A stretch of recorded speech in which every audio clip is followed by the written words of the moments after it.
Subscribe कीजिए हमारे YouTube channel नाते रजा को और बेल आइकन को प्रेस कीजिए, जिससे आपको हर रोज न्यू वीडियो की नोटिफिकेशन। लेकिन लोग साइंस भी पढ़ रहे हैं, टेक्नोलॉजी भी पढ़ रहे हैं, ज्योग्राफी भी पढ़ रहे हैं, सब पढ़ रहे हैं, वो भी पढ़े लिखे हैं, लेकिन असल उलूम है कुरान के उलूम। इसलिए कि लोग साइंस पढ़ के भी किडनी चुरा रहे हैं, तो वो तो चोर बन रहे हैं ना। लोग इंजीनियरिंग पढ़ के जो है वो रास्ते में और ब्रिज में जितना सीमेंट डालना चाहिए उतना सीमेंट डालने की बजाय बचा ले रहे हैं, और लोगों पर वो ब्रिज गिर रहे हैं और हादसे हो रहे हैं। 5-5, 7-7 साल में ब्रिज गिर जा रहे हैं। लोग सियासत करते हैं तो गटर और सड़क का पैसा खा जा रहे हैं। आप कहेंगे वो जाहिल लोग हैं जो ये कर रहे हैं। हाँ, उनको कुरान का इल्म नहीं है। मैं कुरान की रोशनी में सियासतदां बताऊं, कुरान की रोशनी में ताजिर बताऊं, आपको हैरत होगी। हमने अपने बच्चों को, मैं साइंस, टेक्नोलॉजी और ज्योग्राफी पढ़ाने का मुखालिफ नहीं हूं। अल्हम्दुलिल्लाह हमने भी कुछ पढ़ा है, साइंस ज्योग्राफी हमने भी पढ़ा है, और आपको भी कहते पढ़ाएं। सुन्नी दावत इस्लामी तो इंग्लिश स्कूल भी कायम कर रही है, आपके शहर में कायम किया, हमारे मालेगांव में कायम किया, हमारे मल्लेर में हमारे फैयाज साहब रजवी और उनके अहबाब, इंशाल्लाह सूरत, और भी हमारे अहबाब यहाँ पर बैठे हुए हैं।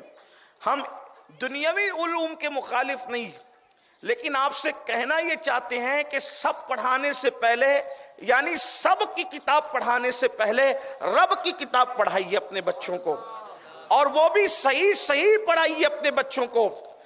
जिन लोगों को पढ़ना आएगा कुरान, और ये भी हमारे बुजुर्गों ने, सूफिया ने फरमाया, इतने बड़े मजमे में बेशुमार मुसलमान हैं जिनको कुरान पढ़ना नहीं आता। उनसे कहता हूं, हमारे बुजुर्गों ने, सूफिया ने फरमाया, जिसने जिंदगी में कुरान पढ़ना नहीं सीखा, जब वो कयामत के दिन उठेगा तो अंधा उठेगा, अंधा। अब जो अंधा उठेगा वो जन्नत की बहारें कैसे देखेगा? जो अंधा उठेगा वो अल्लाह का दीदार कैसे करेगा? जो अंधा उठेगा वो रसूलुल्लाह का दीदार कैसे करेगा? ऐ मेरे मुसलमान भाई, तूने कंप्यूटर के लिए वक्त निकाला, तूने साइंस के लिए वक्त निकाला, तूने टेक्नोलॉजी के लिए वक्त निकाला, तूने बाइक सीखने के लिए वक्त निकाला, तूने मोबाइल सीखने के लिए वक्त निकाला, अल्लाह की किताब सीखने के लिए तू कब वक्त निकालेगा? एक अच्छे कारी कुरान, एक अच्छे हाफिज कुरान के पास सिर्फ 2 महीना बैठ जाना, और 2 महीने में भी दिन भर नहीं, 2 महीने में 1-1 घंटा बैठ जाना, यानी सिर्फ 60 घंटे आप निकाल लेते हैं तो आप अच्छे तरीके से कुरान पढ़ना सीख जाते हैं। इतना तो आपको आ जाएगा कि कुरान किस तरीके से पढ़ा जाता है, उतना फन आप सीख लेंगे। अल्लाह के बंदो, अल्लाह की किताब पढ़ने की कोशिश करो। खुदा की इज्जत की कसम, जिस तरीके से रब की जात से ज्यादा हुस्न वाली किसी की जात नहीं है, तो अल्लाह के कलाम से ज्यादा भी खूबसूरत किसी का कलाम हो ही नहीं सकता। अल्लाह के कलाम की शान क्या है? देखो, मैं एक आयत, एक सूरत पढ़ता हूं आपके सामने, और फिर मैं कहता हूं, कहां है रदीफ व काफिया की रानाइयां, इस कलाम पे कुर्बान हुई चाहती है। ये ला हाजल बलदिल अमीन, बलदी अमीन मक्के की कसम, और फिर 4 कस्में उठा के कहा जाता है, लक़द खलक़नल इंसाना फी अहसनी तक़वीम, हमने इंसान को बहुत खूबसूरत बनाया। और फिर कहा गया, सुम्मा रददनाहु अस्फला साफिलीन, हमने उसको खूबसूरत बनाया और फिर उसको बुढ़ापे के गड्ढे में ढकेल दिया। इसकी एक तफसीर ये भी है। एक बात आपको और बता दूं, कुरान का ये मौजज़ा है, कुरान जिंदा कलाम है, यानी उसका एक माना आप हतमी तौर पे मुतय्यन नहीं कर सकते। हमारे बुजुर्गों ने फरमाया, कुरान का नुज़ूल बंद हुआ है, लेकिन कुरान के मानी का नुज़ूल आज भी मोमिनों के दिल पे हो रहा है। मैंने 3 ज़ैतून, तूर सीनीन, हाज़ल बलदिल अमीन की का तर्जुमा बयान किया। अब उसका दूसरा तर्जुमा सुने, तफसीरी तर्जुमा। विलादत गाहे इब्राहिम की कसम, विलादत गाहे ईसा की कसम, विलादत गाहे मूसा की कसम, और विलादत गाहे मोहम्मदुर रसूलुल्लाह की कसम। अब कौन कहता है कि कुरान में मौलूद नहीं है? ये कुरान अल्लाह पाक चार महबूब नबियों के, चार महबूबों की विलादत गाहों की कसम उठा रहा है और फिर कहते हैं लक़द खलक़नल इंसाना फी ahsani तक़वीम। इसका एक मतलब होता है, लक़द खलक़नल इंसाना फी ahsani तक़वीम का एक मतलब ये होता है हमने तुम्हारी जवानी खूबसूरत बनाई। नंबर 2, अल्लाह ने तुम्हारा चेहरा खूबसूरत बनाया। नंबर 3, लक़द खलक़नल इंसान में अल इंसान जो है ये खुसूसियत की तरफ इशारा करता है, मतलब कोई खास इंसान। तो गोया के कुरान कह रहा है हमने सबसे ज्यादा खूबसूरत मोहम्मदुर रसूलुल्लाह को बनाया, इंसान कामिल को बनाया। मेरे इमाम कहते वो कमाल हुस्न हुजूर है कि गुमान नक्स जहां नहीं, यही फूल खार से दूर है, यही शम्मा है कि धुआं नहीं। करूं तेरे नाम पे जा फिदा, न बस एक जा दो जहां फिदा, दो जहां से भी नहीं जी भरा, करूं क्या करोड़ों जहां नहीं।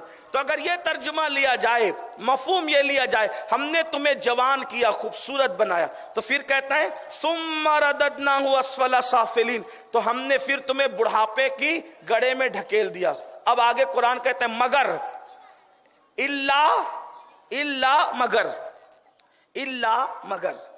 अब इल्लल्लदीना आमनू, मगर जो ईमान लाए, वो आमिलू, तो जो ईमान लाए और नेक अमल किए वो इस गड़े से बचेंगे। तो क्या मतलब निकल रहा है? मतलब ये है कि जो ईमान लाकर अच्छा अमल करेंगे अल्लाह उसको बुढ़ापे से भी बचा लेगा। तवज्जो फरमाए, अल्लाह उसको बुढ़ापे से भी बचा लेगा। आप कहेंगे क्या मोमिन के बाल सफेद हो सकते हैं मगर वो बूढ़ा नहीं होता? इसलिए कुछ लोगों ने कहा है कि मोहम्मद के गुलामों को बुढ़ापा आ नहीं सकता। हजरत सलमान फारसी ने 200 साल से भी ज्यादा की उम्र में जंगें लड़ी है। आप गौर फरमाए, सरकार गरीब नवाज ने 60 साल की उम्र के बाद शादी की और अल्लाह ने आपको 4 औलादें अता फरमाई 60 साल के बाद। यहां तो 60 साल की उम्र में खड़े होकर नमाज पढ़ने की भी औकात और हैसियत नहीं बचती, और गरीब नवाज 60 साल की उम्र में शादी करके 4 बच्चों के बाप बन रहे। पता चला जो इल्लल्लदीना आमनू व अमिलुस सालिहात का आमिल होगा 60 साल में भी अल्लाह 30 साल से ज्यादा जवानों से उसको ताकत और कुव्वत अता फरमाए। लोग कहते हैं माजून खाएं, ये दवा खाएं, वो दवा लाने के बाद नेक अमल कर, नेकी की और ईमान की वो ताकत है कि खुदा तेरे जिस्म में भी ताकत देगा, तेरी रूह में भी ताकत देगा। जिस्म की ताकत का आलम ये है कि जब तू चलेगा तो लोग तेरी हैबत से कांपेंगे, और रूह की ताकत ये है जमीन पे बैठ करके तू लोहे महफूज की ज़ियारत करेगा। इल्लल्लदीना आमनू व अमिलुस सालिहात। हैरत इस बात पर है कि हमारे पास इल्म नहीं है, इसलिए जिना कर रहे हैं, चोरी कर रहे हैं, शराब पी रहे हैं, सट्टा खेल रहे हैं, जुआ खेल रहे हैं, तो 30 साल की उम्र में भी लटकते नजर आ रहे हैं, बीमारियों का पुलंदा बन रहे हैं। 30-35 साल की उम्र में आंखों में चश्मे लग रहे हैं। ये नहीं कहता जितने चश्मे लगाते सब अय्याश है, ऐसा नहीं कहता, लेकिन ज्यादातर लोग अगर आंखों से गुनाह करना छोड़ दें, कुछ लोगों को किताब पढ़ने की वजह से भी चश्मा लगता है, वो अल्लाह वाले लोग हैं, मैं उनकी बात नहीं करता, लेकिन ज्यादातर लोग निगाहों से आवारगी करते हैं ना, इसलिए उनकी नजरों में कमजोरी होती। आज से देख लो, जब तक इंटरनेट की गंदगी नहीं थी 100 साल की उम्र में भी लोग बगैर चश्मे के कुरान पढ़ते थे कि नहीं पढ़ते थे? अब ग़िज़ा अच्छी नहीं मिलती ना, इसलिए नजर कम हो रही। मैंने कहा आज तो तुम अच्छी से अच्छी ग़िज़ाएं खा रहे हो, उनको तो सूखी रोटी भी नसीब न थी। किस ग़िज़ा की बात करते हो? गरीब नवाज 3 दिन के बाद रोटी का पाव टुकड़ा खाते थे, पाव टुकड़ा, वो भी सूखा हुआ और नमक के पानी में भिगोकर खाते थे। कौन सी ग़िज़ा थी उनके पास? आप तो एसी में बैठते हो, वहां एसी का क्या तस्वुर था? आप तो पंखे में बैठते हो, वहां पंखे का क्या तस्वुर था? यहाँ तो अच्छे अच्छे कपड़े, अच्छे कपड़ों का वहां क्या तस्वुर था? सरकार गरीब नवाज हिंदुस्तान आकर के ज्यादातर वक्त अना सागर के किनारे एक दरख्त के नीचे बैठ करके गुजार दी, लेकिन देखो बुढ़ापे का कोई असर जिंदगी पे नजर नहीं आता। रोटी का पाव टुकड़ा 3 दिन के बाद 1 दिन खाते हैं, वो भी इफ्तार में खाते हैं 3 दिन के बाद। यहाँ तो 1 दिन में 3 टाइम खाकर भी लटके हुए हैं, चेहरों पे झुर्रियां हैं। नौजवानों के पाप कर रहे हो, रातों में जराइम कर रहे हो, अपने आप पे जुल्म कर रहे हो, قرآن کہتا ہے جو ایمان لائے اور نیک عمل کیے اللہ ان کو بڑھاپے کے، جس کو لوگ بڑھاپا کہتے ہیں، اس کے گڑھے سے بچا لے۔ اسی لیے آپ دیکھیں حضور اکرم صلی اللہ علیہ وآلہ وسلم 63 سال کی عمر میں بھی بوڑھے نہیں ہوئے تھے، بڑھاپے میں بھی سے آپ محفوظ تھے۔ آپ علماء کا چہرہ دیکھیں، بڑھاپے میں بھی ایسے کھلتا ہوا نظر آتا ہے، ایسا جوانوں کا چہرہ بوڑھے عالم کے چہرے کا مقابلہ نہیں کر سکتا۔ آپ دیکھ لیں علماء کو، جو واقعی عالم ربانی ہیں ان کے چہرے دیکھ لیں، جیسے جیسے عمر ڈھلتی جاتی ہے چہرے پہ شباب آتا جاتا ہے، رونقیں آتی جاتی ہے۔